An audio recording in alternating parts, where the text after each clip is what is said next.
কমলাপুরেও বিভিন্ন সড়কে চলছে খোঁড়াখুড়ি। এই বিষয়ে নিয়ে বিস্তারিত জানাতে কমলাপুর থেকে যুক্ত হচ্ছেন সহকর্মী সিফাত শাহরিয়ার। সিফাত, আর কিছুদিন পরেই তো বর্ষাকাল, বৃষ্টির মৌসুম শুরু হচ্ছে, কিন্তু কাজ শেষ করতে কতদিন আসলে সময় লাগবে? খোঁড়াখুড়িতে ভোগান্তি কেমন দেখছেন? ভোগান্তি তো আছে, এবং অফিসের সময় যখন গাড়ির চাপ বেশি থাকে, যাত্রীদের চাপ বেশি থাকে, তখন সড়কগুলোতে চাপ বেশি থাকে। আমরা সকাল থেকে সেটিই দেখেছিলাম গালিব, এবং কখন প্রকল্পগুলোর কাজ শেষ হবে সেটি যারা প্রকল্পের সাথে যুক্ত তারাও ঠিক করে বলতে পারছে না। এবং আমরা যেটি দেখেছি, কয়েক মাস আগে খোঁড়াখুড়ি করে এখানে যে মাটি কংক্রিট সেগুলো পড়ে আছে, সেখানে পানি জমে আছে। আপনাকে একটু দেখাতে চাই গালিব, আমার ঠিক ডান পাশেই দেখতে পাচ্ছেন যে রাস্তার পাশে খোঁড়াখুড়ির কারণে যে ভূগর্ভস্থ যে পানি সেটি কিন্তু ইতিমধ্যে নিচ থেকে উঠে জমে আছে। এবং আবহাওয়া অধিদপ্তর যেটি বলছে, গতকালই তারা বলেছে যে বৃষ্টির একটি সম্ভাবনা রয়েছে, এবং সারা দেশে কিছু কিছু জায়গায় আজকে বৃষ্টি হয়েছেও।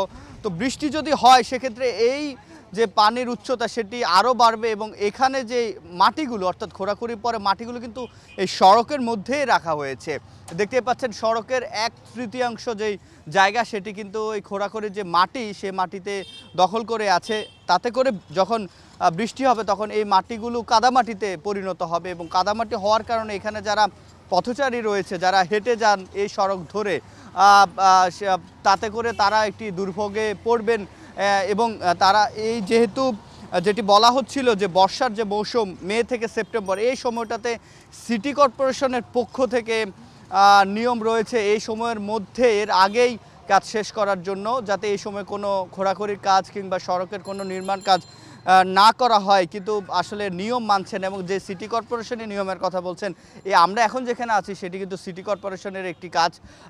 তো তারাই আসলে নিয়ম মেনে কাজ করছেন না, আমরা যেটুকু দেখেছি। এবং এখানকার যারা স্থানীয়রা রয়েছে, যারা পথচারী রয়েছে, তাদের সাথে কথা বলেছি। এই জায়গায় খোঁড়াখুড়ি হয়েছে আরও আগে, বেশ কিছুদিন যাবত এখানে কাজ বন্ধ রয়েছে, কিন্তু কাজ আসলে বন্ধ থাকলেও দুর্ভোগ কিন্তু রয়ে গেছে। কারণ এখানকার যে মাটিগুলো দেখছেন এগুলো কিন্তু সড়কের ঠিক মূল সড়কের উপরেই রয়েছে।